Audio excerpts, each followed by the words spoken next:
The relationship between Jews and Zionist Christians is unlike anything else. You might wonder, if Jews have a negative view of Jesus, then why would certain Christians practically dedicate their lives to supporting them and the state of Israel? Listen to this rabbi explain. The Christians evangelists here in America, which almost all of them are Republicans, they're probably all going to vote for Trump, and they are very pro-Israel. They are the ones that, thanks to them, United States always been with Israel in the last few decades.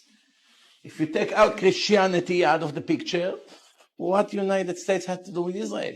The only things they are helping us is because of religion reasons. But what a lot of Jews do not know is that they're not doing it for us. They are doing it only for themselves. Make no mistake. They all believe that once we will go back to the Holy Land and J.C. Penney will show up to redeem the world, he will put us all to be burned in hell. That's what they believe, because we never accepted him and we won't accept him. So why they want to help us to take over Israel, to win against the Arabs, make sure the Jews go? Why they pay all these organizations that sponsor Aliyah? A lot of the people who made Aliyah, it's Christian money. All their affair, it's all come from them. There's some Reform rabbis who have connection with them. They get hundreds of millions of dollars donation from them. Rabbis from Manhattan, from Texas. Why they are so generous? Why are they donating money to Israel? What do they care about Israel? The answer is because they believe the Messiah would come. They just have the wrong identity of the Messiah. That's it. They believe that it's actually JC.